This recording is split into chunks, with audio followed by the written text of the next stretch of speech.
Okay, so good afternoon. Welcome. I'm here with Olga Degtrayeva, who, like me, is a PhD coach who's been doing it for about the same amount of time since 2010, I believe. Both of us are in similar situations, being under lockdown in Spain during the current coronavirus outbreak and everything that's going on. So we decided to get together and just discuss the current situation and how that affects people's work, and also some strategies for how to approach that. So if we get started, Olga, if you could just let us know what problems you've seen coming up among PhD students during your group coaching sessions over the last few days and weeks. Yeah, hi everyone. Yes, so yeah, greetings from Spain, greetings from the lockdown. And in the past just couple of days or couple of weeks even, there were obviously new challenges coming up. All of my clients that I spoke with been working from home. And the challenges are, well, how do I even focus on work with so many negative news? Constantly some anxiety, panic even, or worrying about your family and friends. How do I even focus on work? But also like lack of routine or maybe even workspace at home. And for those who have kids, it's an extra challenge there because the kids are also at home, or the children. Yeah, here in Europe, we say children. So it's maybe it looks like a chaos, right? You need to constantly look after them, entertain them, and how do you even find time for work? And it's also the motivation, the issue with motivation came up because with everything that's going on, well, why do I even bother, right? So this range of challenges.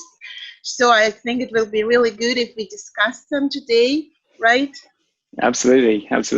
So I think obviously we're used to being on the side of giving advice to people who are in their PhDs, having long graduated ourselves, but now we find ourselves in a similar situation of having our work routines disrupted. So we're having to adapt ourselves. But if we said, if you just imagine that I'm still a PhD student, my own situation was I was an experimental physicist, so I had to work in the lab. So if I was still a PhD student in that situation, I couldn't get into the lab because everything's locked down. What would your advice be to me? Imagining that I was in that situation. Yeah, absolutely. Well, I can relate to this because I have a similar background. I used to be an experimental physicist, and just really getting in my head and remembering how it felt when I needed to stay at home, or even now talking to my clients who are in a similar situation, that are neuroscientists, biologists, chemists that I work with, and they say, yeah, they can't go to the lab.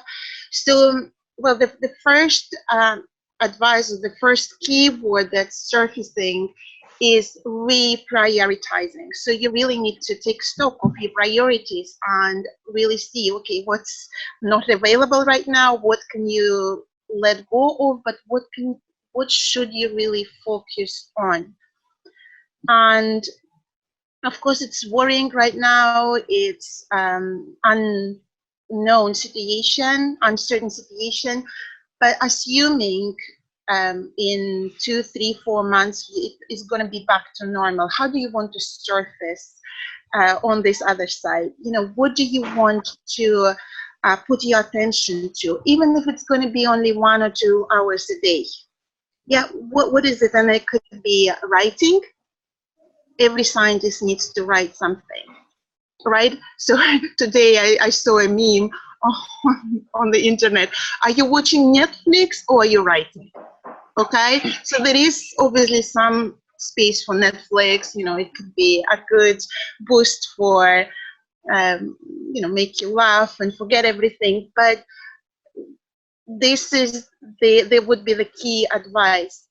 understanding that you need to create that time, 1 to 2 hours a day, with a focus on writing. It could be, yeah, probably writing. What do you think? What else could that be?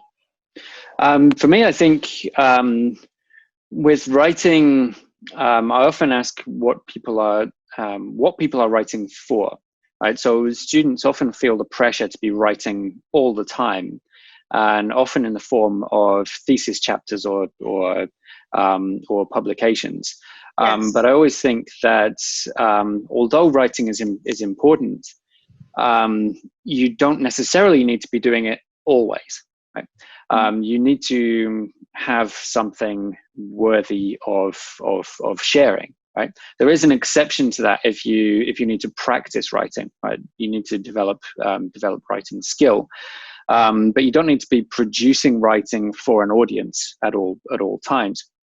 And very often, I mean, outside of the current situation, very often students can get stuck with that pressure to produce, but the blocks to writing might be something else. So sometimes that could be having the data and the analysis, which needs to go into the writing. Yes. Or sometimes it might be understanding of some core concepts. So, for example, sometimes it's possible to be doing a lot of practical research work and generating data, but sometimes you can learn some techniques with a few little gaps in your knowledge, right? So in my case, the kind of microscopy that I did, you could learn how to do it in an afternoon and generate data, but the technicality of it was, quite difficult. There's a lot of little things. So you could build up a lot of data on a relatively weak foundation. So then when you're trying to write about it or you're trying to present an analysis, there could be more fundamental things which are missing, which will stop you or create problems. So although writing, it's a perfectly good thing to focus on, one thing that I think is often neglected, and now is a good opportunity to do, is to take a step back and look at some of the fundamentals, right? So if there's something which in the back of your mind, you've known, actually, I don't really know what I'm doing with that thing, or I'm not fully confident in that concept, or I don't know why this thing works. Taking a step back and going back over some of those fundamentals can be a really good thing to do. And especially because, if you're doing lab work and you can't do that, then you can take this as an opportunity. It does depend, of course, what stage of your PhD you're at, but that would be another idea. I absolutely agree about the prioritization, though, because if you get up to work, you open your laptop, and you don't have a clear priority, then inevitably bad habits will take over. Yeah. That's what fills the gap always. So in terms of setting those priorities, I know you mentioned last time we spoke about you have these was it 7 steps? Yeah. Can you talk through, like, how would you actually decide what to prioritize? Do you have a system, or can you explain the system for doing that and how you apply it? Absolutely. So there's 7 steps that I mentioned in our previous conversation, and now I'm just gonna be referring to them as well. Is the first one is create your master list. So it's really not just having your 72 items to-do list and just frantically trying to go through it on a daily basis, and then not managing, and in the morning writing a new to-do list and transferring the items that you haven't managed to do on the new list. Is also have this master list. It could be just 5 to 7 priorities, and it could be that one paper or that one chapter or that one particular project, but also outside your work. So this is how we work here, the productivity scientists. We always look for what are the other priorities. It could be family, kids, or some personal project or hobbies. Now I know we're gonna talk today about exercising as well, right? Because it's so important in the lockdown. So this is what we usually work on first, just create that list. And for many scientists, well, in particular PhD students, it could be difficult because you just maybe want to do everything. Yeah. So it's just really now it's a really good time to reprioritize. And so far we talked about writing a paper, writing a chapter. We talked about stepping back and learning about your subject or doing the analysis. So this could be those steps, and you really view them as important, high creative, like high importance and creative activities. So it's not just something, okay, I'm for example, teaching. I know, so well, I coach also PhD, those who are beyond PhD, but also PhD students do teaching, right? So they do, and these kind of activities can literally take all of your time. Even now that maybe some of the teaching is being transferred online, you really need to be careful about it not occupying all of your time, because teaching is really easy to fall on back to, because it has a good structure, it has a good accountability, right? So you know this, you are nodding, because like, why do we always manage teaching but we never manage to do our writing or do our data analysis? So I guess going to the next step, and maybe something we could discuss in more details, how do you make sure that one particular thing doesn't eat up all your time? For example, a couple of my clients just shared in the last 2 weeks, I've just been recording my lectures, I've just been doing teaching, marking. You need to set boundaries. You need to say, okay, this is the time for the teaching. Now I need to stop. Now I really need to do some of the things that sometimes don't have deadlines. Yep. Right. So what can you add to that? Yeah. I think having those boundaries is crucial. I often come across this situation not just with teaching, but also if people have a part-time or even a full-time job while doing a PhD, and because those other things, they have, as you said, externally applied structures. If you don't do something at a particular time, something is going to happen fairly quickly, right? If you don't show up for a class, people are going to be calling you. There's going to be bad consequences. Yeah. With the PhD, generally, if you don't do anything today, nothing bad happens. But also, if you have a really good day and you write 2,000 words of a paper, there's still loads to do. So the punishment or the reward, they're pretty small, or they're a long way away, right? So you don't have that sense of urgency, right? But it adds up in the long term.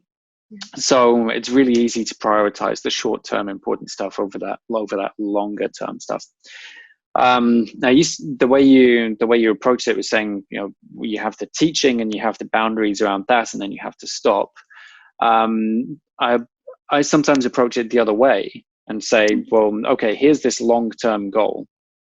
That's really important. That's why I'm here. I'm here to get the PhD, and the teaching supports that. Yeah. So putting in the PhD time first and making that an absolutely non-negotiable commitment. Yeah. So if you imagine, well, people often say, well, I set this time, and then I got an email from somebody asking me to classic meeting or something like that, and then that takes over, right? And they think, well, I can't say no, right? Because it's my supervisor or some collaborator who's senior or something like that. But if you imagine you were at a conference and you're about to give a talk, and then somebody emailed you and said, hey, can we jump on a Skype meeting or something? You would say, sorry, no, I'm not available right now, right? Yeah. Because it's a not, giving that talk is a non-negotiable commitment, right? Yeah. Of course, you would say, sorry, I'm not available right now. And most people would be, oh, okay, get back to me when I you're free. usually give example of a dentist appointment. Yeah, or it could be anything, like this. Yes, yeah. Perfect. So there is always, people are more flexible than you assume, right? Otherwise, nothing would really function. So with the PhD, you have to treat it like the dentist appointment, or like you're about to give a talk or a job interview or something like that. And during that time, you're just not available, right? Then the teaching, because you have to do it, that will fit in somewhere. You will find a way to do that. So you have to kind of rebalance. You have to over prioritize the PhD sometimes at the expense of other things. Absolutely. Or saying no to people. And otherwise, just to be able to compete with those other things and to rebalance. And putting it into their, just adding right on top of what you just said, putting it into the context of what's happening right now. You at home, there are other things that are competing, right? Maybe your family members, your spouse, your children, and other like news and worries. So the same goes here. Boundaries and prioritization, and saying, I'm absolutely not available. This is what I'm doing right now. This is going to be a lifesaver. And, start with a small amount of time, right? 1 hour, right? Just like I gave examples to my clients, choose a nice movie for your children and for your spouse, make them popcorn, settle them, and just disappear. They don't know where you are. They don't know what room you are. You need to get that uninterrupted focused time, right? Yeah. So, I really like your idea of the master list, and it's something that I tried. As I mentioned last time we spoke, it's something that I tried recently as well. So let's say, for example, we've got a PhD student who's at home. They've got family, they've got kids. They've set their master list. They've got their priorities. They've managed to create 2 hours of free time. Then they sit down to work, and there's just like no motivation or no energy. What would you advise in that situation? Absolutely. So if you feel like this, I just want to say, you're not alone, because I've spoken to so many who say, it's just something, I'm not good enough, I cannot focus, but it's just such a universal problem. You've already done such a huge effort to make that time, to find that time, right? You might have been creative, and you might have had some conversations with your spouse, trying to explain to them how it's important. And then you sit down and nothing. There is no motivation, you're distracted. So this is a completely like a different conversation that we need to have. And it's like, how do you get focused? How do you get motivated? And you need to, what basically we do in the conversation with my clients, we literally revisit motivation. I would ask them, why do you want to do what you do? You need to revisit it. Maybe remember how you felt when you applied for that project or when you started it. So that can really help. Or maybe it's gone already. It's not, this motivation is not valid, then it might be just a formality. You just want to get it done and get it out, then you can really approach it as a formality. Okay, how many words, how many data files I've got, and just get it done. Now, in terms of focusing, again, this is like one of my favorite topics, because I just been fascinated. How do we even focus? Like, what is stopping us from having this uninterrupted time? And if you can master the skill, you're literally going to be unstoppable. Your productivity is going to soar through the roof, because you really need a little bit of time to get a lot done. And I think it's about developing that skill. So if you feel like when you sit down and you're distracted, start developing it now.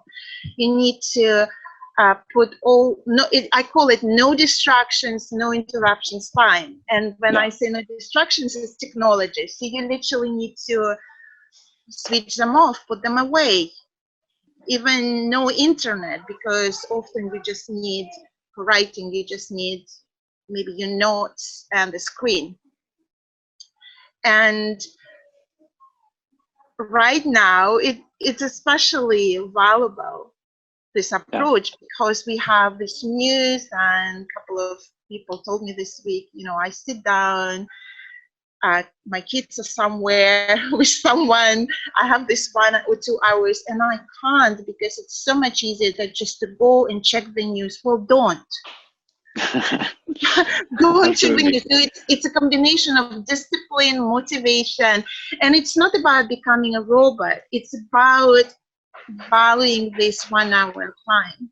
So no distractions. This is no technology, no news, no checking emails, no going searching Google, even not for papers. You can check it later. That doesn't matter now. If you don't remember something, if you're writing, just say blah, blah, blah, and then you can check later. No interruptions. I refer to, you know, your friends, your spouse, your children. They are not coming to interrupt you. It's tricky, but it's doable. I mean, I have 3 kids, so I'm doing it. So it's possible. Fingers crossed, I'm not going to know how and storm and interrupt me. So, and then the thing is, your body, your mind is going to start getting used to it. It's creating a little to-do list, task list. So I call it, you know, breaking your project down into smaller steps. Write them down. Imagine them. What are they going to look like in the complete state? What do you think? Is any of that resonates with you? Yeah, absolutely. I mean, the idea of uninterrupted time. I think that's crucial. You know, by the nature of a PhD, you're doing work which is at the edge of what you're capable of, right? Or in some cases, the edge of what anybody is capable of if you're doing really groundbreaking work. And so you need all of your attention on that. There's just no way around it. To whatever extent possible, absolutely cut off any interruptions. I mean, certainly now that might be more difficult if you've got kids at home. So interruptions, you know, if you've got a 2-year-old, you're going to be interrupted, you know, for sure. It's going to happen. So control what you can, but then if interruptions happen, how do you get back on track? And I think that's where it comes back to having a very clear point of focus. If you're trying to do 5 things at a time and you get interrupted, you know, you come back and you don't even know what you were working on. So that's crucial. The online distractions, I think, to some extent you can do it with willpower, and you can force yourself not to check the news. I think it's better to just remove the option. So when I was doing my own PhD, I knew that I had certain bad online habits, and it would be checking email, checking news websites. This was before I joined Facebook, because it was 2007 when I finished, which was just when Facebook was massively taking off and smartphones were just starting to come out. So it was easier to avoid back then. So what I did when I was writing my thesis, I just got rid of my internet connection at home. So it just wasn't an option to check email or anything like that. And what I found was after 3 days, I didn't miss it. And the first few days I was clicking on the browser, even though it wasn't possible to get online, just because it was that habit. So I was doing it without thinking. But it only took a couple of days to kind of reprogram. So if you remove the option, then you don't need to spend that energy stopping yourself from going online, and you can get used to just letting your brain settle on one particular thing. You mentioned kind of the visualization and imagining what it would look like when it's done. I think also sometimes issues of motivation it might be because there are so many options in terms of the ways to do it, and sometimes it's not necessarily motivation, but a lack of a decision about how you're going to do it.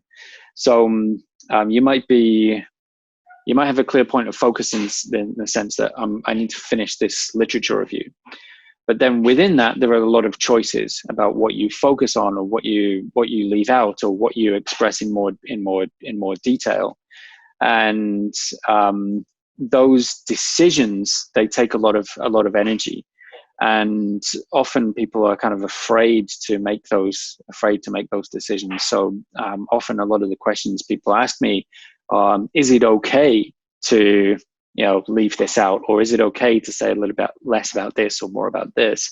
And it's kind of looking for permission to make those decisions. So sometimes people can be very motivated and focused, but just not know what to do. And that's there's so many different little pieces to the puzzle. But as you said, when it all comes together, you can do an amazing amount in a relatively short amount of time. But yeah, it's a very frustrating puzzle, because sometimes it does just seem to come together, and you have these amazingly productive days, and then it can be hard to reproduce. That reminds me of the state that's called inspiration, when you just said, it's all come together. And there is this question when I've studied how the famous people work. And Somerset Maugham allegedly was asked, a very prolific writer, how does he work on inspiration or on schedule?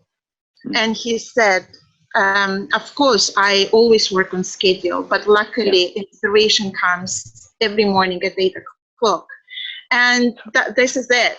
This is what I teach. This is what I apply myself. When it might be hard going and you might not know what to write, you might have writer's block, indecision.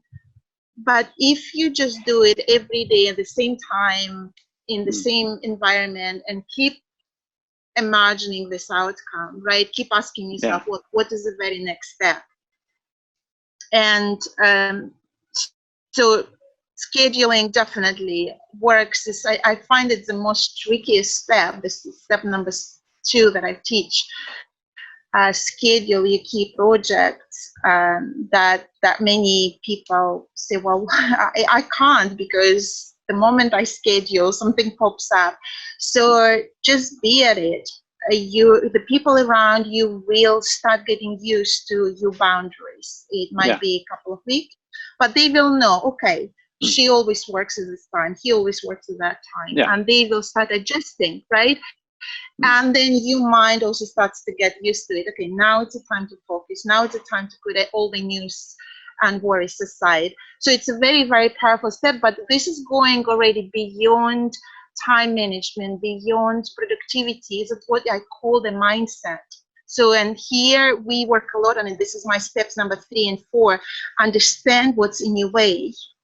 And then step number 4, where we really turn around all the negative beliefs and unproductive patterns, we turn them around, get in charge of your day. When you feel more in charge of your day, when you feel like this is your time, this is your energy, this is your attention, and you are starting to decide where does it go. So this is like it could be an amazing shift, because remembering myself as a PhD student, I was an opposite of that. Everyone wanted everything from me. My time didn't belong to me, but I think it's a really good time to start exercising that. Yeah. And you mentioned there the negative, overcoming the negative beliefs. So it'd be good to dive into that a little bit more, because I absolutely agree. It's crucial.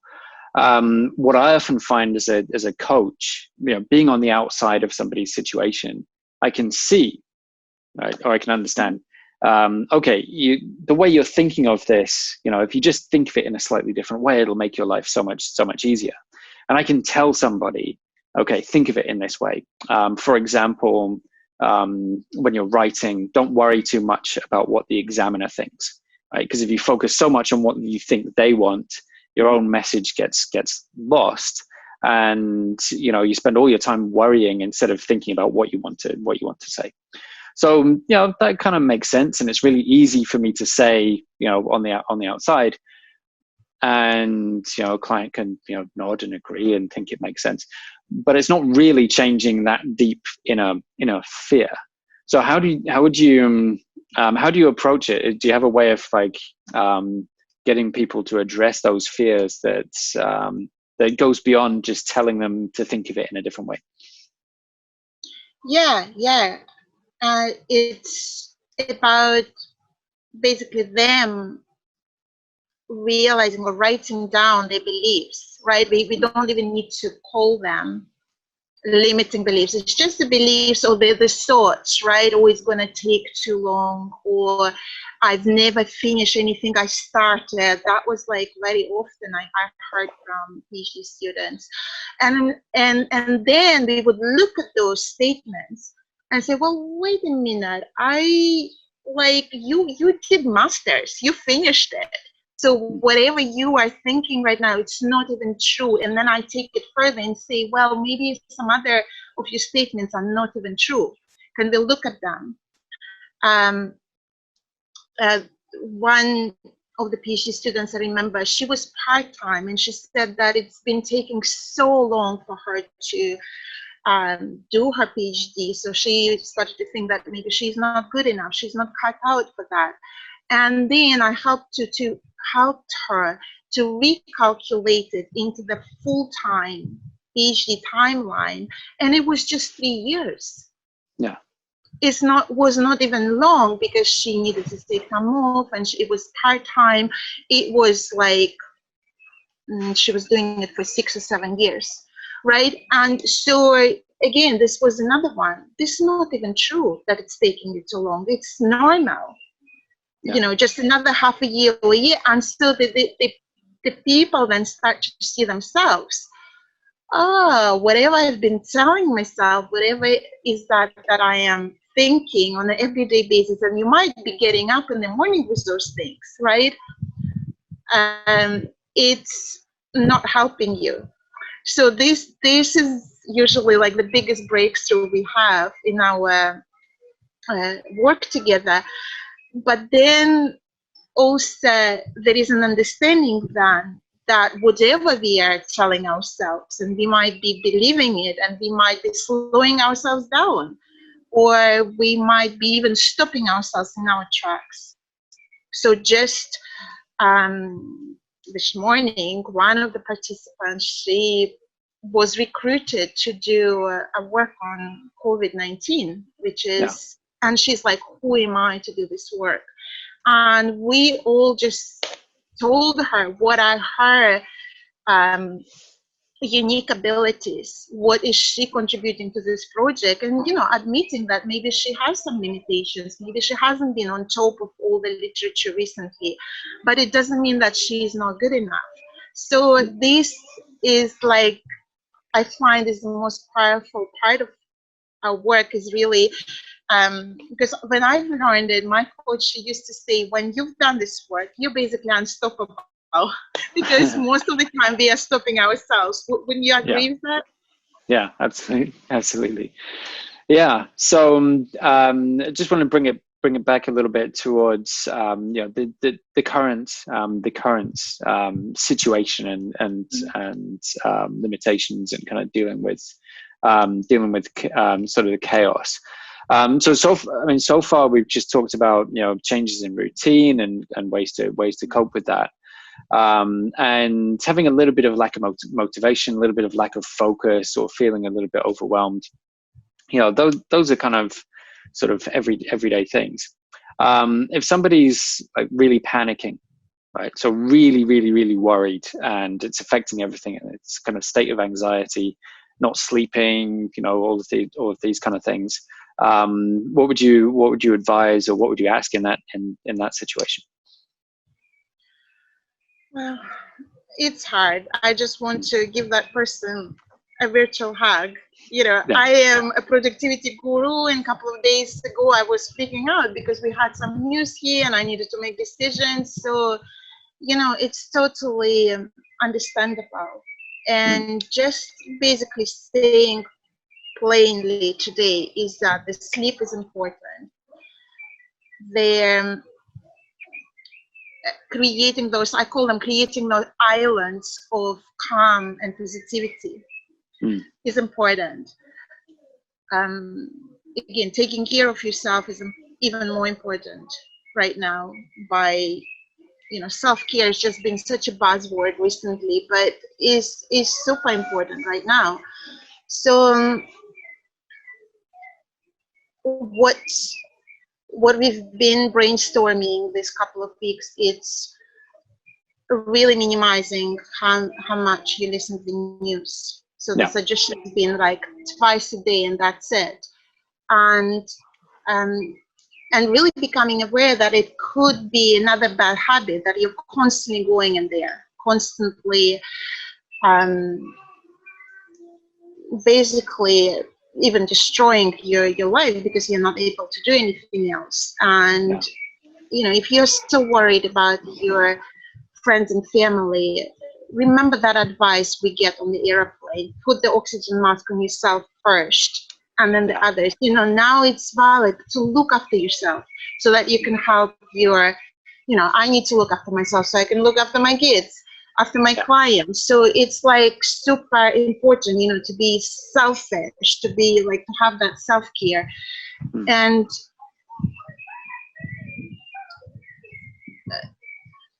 I want to say this now, but it's also refers to what we talked earlier in this interview.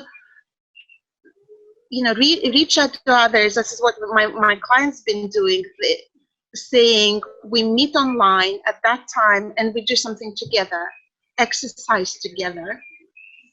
One of the ladies been sharing the screen and they've been doing it. I've been actually participating with them and saying, I'm writing for 1 hour. Who else is online? Let's keep each other accountable. So this is what I would say. It's just become aware. If you're destroying, basically, you might be destroying yourself with all these worries.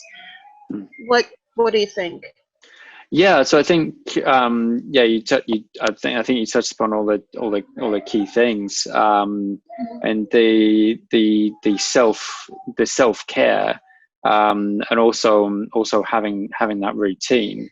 Sometimes I think it's kind of difficult if you're in that state where you're extremely anxious. Actually, there was something I was going to say first. So you mentioned you yourself were freaking out a little bit not so long ago. I think it's important to kind of remind people that those of us in this coaching position, we haven't fixed any of this stuff permanently. All of these things we need to go back over and remind ourselves of, and we often forget and end up like panicking or a bit depressed or stressed out or overwhelmed ourselves. And for me, that's part of the reason why I've ended up doing this, because it's finding those solutions myself kind of helps me to help other people. But yeah, the self-care and the routine, sometimes if you feel like you don't have control over anything, taking control of your whole day seems like a little bit too much. So starting small and doing little things like when you get up, make the bed, right? It's a little thing, but it's just saying, I care, right? This matters, right? But then once you've done that, actually celebrate it, right? So yes, I did it. Yeah, absolutely. Especially if it was really difficult to motivate yourself to do it, right? Mm-hmm. So you give yourself like a positive reinforcement. Then also, because a lot of us are under lockdown, we have to stay at home. Don't stay in your pajamas all day, right? Actually get dressed as if you were going to go to work. right? Because again, it's like, yeah, I care. This matters, right? I'm not going to sit around in my boxer shorts all day, right? Yeah, I'm going to do this thing. Yeah, made an effort. exactly. But you're doing it for yourself, right? And again, you can celebrate that. And then you've got kind of two really small wins under your belt. It's like, okay, and what's the next thing? And you can gradually build up, and then you've got a little bit of a routine and a ritual. Like, so in the morning, this is what you do, and then you can put things on the end of that. I really think mornings are crucial. The mornings tend to set the tone for the rest of the day. So if you have to decide on when to set up a routine, the mornings are kind of most important. You also mentioned about reaching out. There are all kinds of Facebook groups and WhatsApp groups and things. But for me, I think nothing beats just picking up the phone and calling people. And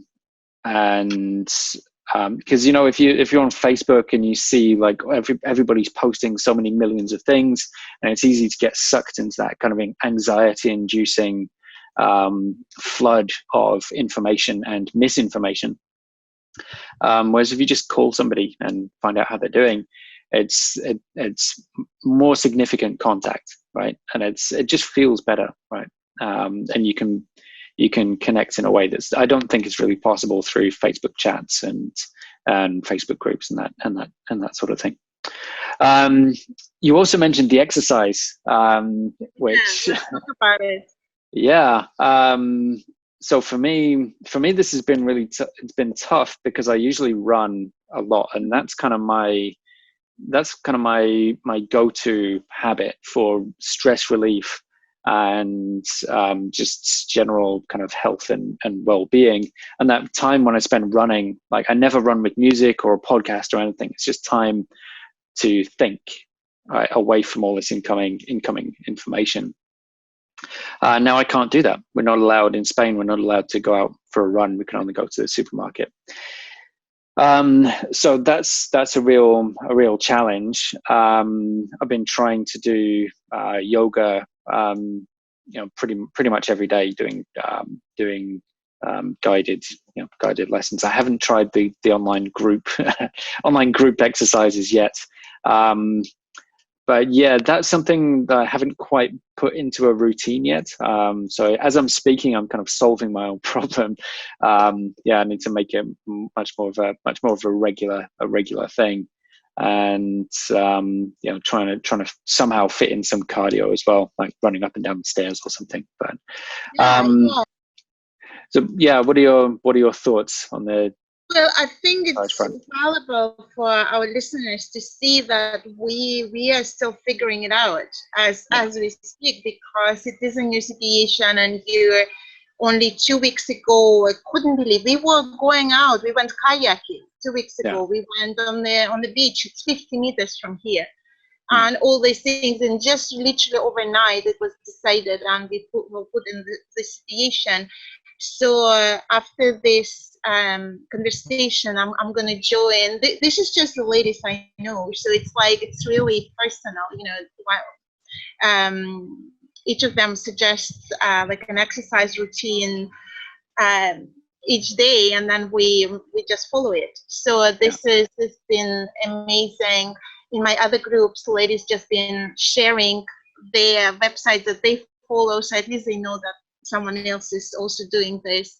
So we just kind of testing it out. I do things with my kids, and we've been kind of always paying attention to that. So for us, it's just natural evolvement that we're now doing it in a more confined space. And luckily here we have a little bit of space just now. So we're just doing rounds, running, walking, rollerblading. And then on these mats here, just all sorts of star jam squats and sit-ups, and just, doing it fun, in a fun way. And like my 11-year-old said, "Mom, I think we are doing a good job at staying sane."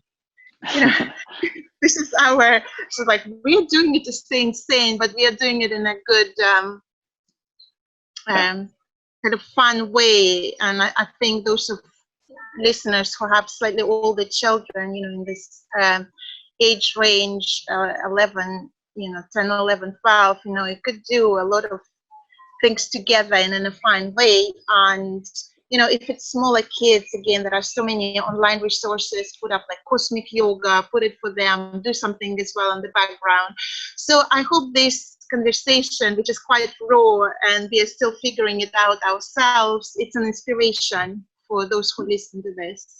Oh, I hope so. Let's hope so. Okay, so if we go, we kind of take a step back a little bit. And how did you actually end up doing this work? How did you end up as a PhD or scientist productivity coach? Yeah, it's nice to reflect on this. I haven't been asked this question for a while now, but yeah, I've been a scientist myself.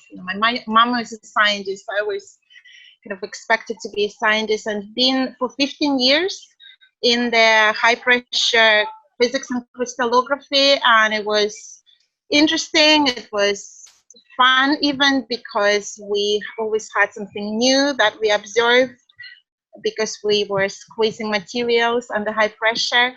But I always longed to work with people. I remember myself being in the lab with no windows, being stuck doing something under the microscope for hours, and just literally wanting to, I wish I could talk with someone. And it was a difficult period in my first postdoc, when I felt like I hit the rock bottom hard. And this is when I just asked myself this question: well, can I be successful and happy at the same time as a scientist? And I just started to look for answers online and discovered that there is coaching and there is self-improvement or self-development. It was all, I didn't know about those things before. And I was so fascinated that I started a blog 2010, so 10 years ago. And it just picked up. I was asked if I can give a workshop on this, and then there was a couple of online clients, and it was exciting. So I did this part-time for a few years, and then transitioned fully. Well, fully means I still have a family to look after, so it's kind of part-time mom, part-time coach, and I now worked for 10 years in total, and really coaching mostly women scientists around the world. And it is amazing because I can totally relate to where they are right now, and I can support them. And most recently, I also started to bring them into groups together, because earlier I was doing one-on-one private coaching, and now creating those groups and letting them to get to know each other. And these are amazing, talented women who have some, it's not like a bunch of losers. So they're like really so inspirational. They're doing such amazing things, but obviously they have challenges that they can't even discuss with anyone, because we don't talk about those things openly. And they start to open up and support each other. The support that is created in those groups is amazing, and it is my dream to start like bringing them more and more together, to really show the support and inspiration, and for them to overcome their self-doubt, to overcome those limiting beliefs. And when they do, they literally reach for the stars. It's really been amazing. So this is like in short. Fantastic. So, yeah, I think that my own route into this. So I was a physicist too, as you know, experimental physicist specializing in microscopy. I also had similar experiences of being in a dark, windowless room underground. And it was an optics lab, so all the walls were painted black, and literally no light could get in by design. So I can absolutely relate to that, especially since sometimes I had to work at night as well, because the equipment was very sensitive to vibrations and all this kind of stuff. So yeah, after I finished my PhD, well, while I was doing my PhD, because I had quite a hard time with the research, but then I kind of finished on a high. So while I was doing the PhD, I had no intention of carrying on in academia, really. It's just like, let's get this finished. But then because I finished pretty well, my last 6 months or so, or 9 months, were pretty good, and I enjoyed it. I enjoyed writing the thesis. I enjoyed, once I had the results and I was a bit more confident, I was like, oh, well, actually, maybe I could take this a little bit further. I did then 2 postdocs, but this was back in sort of between 2008, 2010, after the financial crash. So all the funding was being cut all over the place. And because I was quite specialized, I had to move in order to find a job with funding, doing what I was good at. And so I didn't want to move again. So I'd moved to France for a year, and then I was in Spain. Basically wanted to be able to stay in Spain. And so I thought, well, I want to get out of academia. What else am I going to do? And I decided to create my own job, because I noticed that so many PhD students who were much better physicists than me were absolutely terrified of writing. I figured, well, I enjoyed that bit the most, and I knew there were things that I was doing which were different. So maybe there was something that I could do which could help these people. And so instead of being kind of a mediocre physicist, I could help other people to become, much better academics, and sort of facilitate other people's, goals in that way. And so, yeah, I basically went straight in full time. I just went all in, which maybe wasn't the smartest move. But I've been doing this for yeah. Yeah, I was in a good position of, like, I didn't have to support anybody else. I could just live very cheaply and gradually build things up and build up my knowledge. And like you, I did a lot of one-to-one with over 400 PhD students over the last 10 years. And now I'm moving more towards the group stuff and online video courses and that kind of thing, because one-to-one isn't very scalable. And my goal is to basically kind of reach enough people to start changing the system, right? Because people suffer too much. It shouldn't be this, dreadful thing that people have to endure. It's a fantastic opportunity, and with the right guidance and with the right approach, people can really get a lot more out of it. They don't have to suffer so much. So that's kind of where I'm coming from. I've learned a huge amount. I've probably learned more from my clients than any one of them has individually learned from me, and it's been a really fantastic journey. Yeah, I think maybe we can start to wrap things up. So I guess the key takeaways are, putting in routines and having clear priorities, doing that master list, and making sure you've got some dedicated focused time.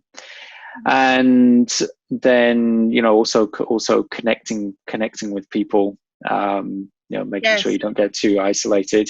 Is there anything you'd like to add to finish up, or anything that we haven't covered that you want to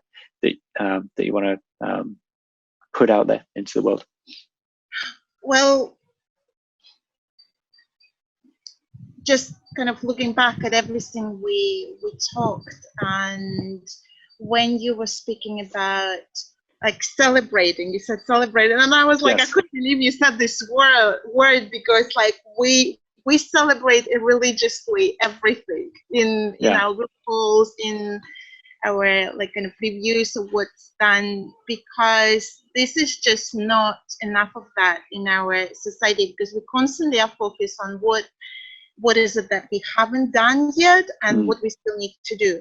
So celebrating definitely, and because I work with so many like women who are moms, or I guess parents in general,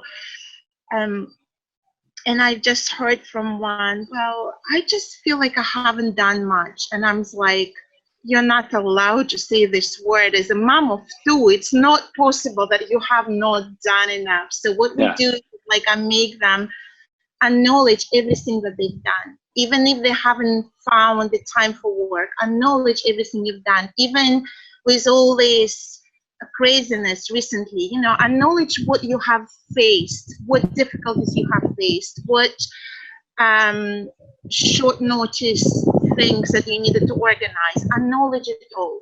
Where you've time when that you've done like extra shopping or extra arrangements, how many things you've done for your children, with your children. Acknowledge it, because if no one is acknowledging it, we end up frustrated, we end up overwhelmed. But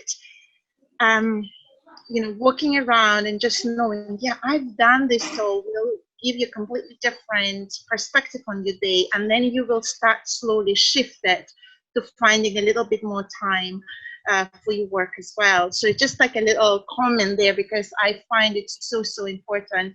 So, and I just want to kind of celebrate with everyone who's listening, whatever you've managed in the last 2 weeks, you know, take it in. Yeah, absolutely. And maybe we could also share, talk briefly about the resources that we have available, right? So Sure. And check. Mm-hmm. Yeah, so for me, I'm putting out video courses. So I have my main blog, and then I also have a membership site, which is the PhD Academy, where I have a number of detailed video courses, and also doing weekly group calls with members. There is an option to buy the courses individually, or you can get everything for a monthly subscription. And I'm going to be putting out details of a special offer, you know, for the moment, because I know a lot of people are having a hard time, you know, with everything that's going on. So I'm going to have a special offer on that monthly membership coming out pretty soon. So yeah, everything is there. Like I said, we're doing weekly calls with small groups, so people can get individual kind of individualized guidance, but as part of a small support group as well. So yeah, that's what we're doing, and the idea being that we'll get through it together. So, and you, where should people go to find? You're gonna put the website there as a link. Yeah, so it's olgadegtrayeva.com, and this is where you can get like free resources. And also I've been doing videos on all different topics, so this is all free. And I'm just saying, I just wanted to be out in the world, because the emails I get, you probably had a similar experience when people just email, and I've been listening to your YouTube videos, and it's just helped me so much turn around my life. I was really like at the rock bottom. So this is one thing. So there's lots of free resources on the website covering productivity, mindset, and stuff.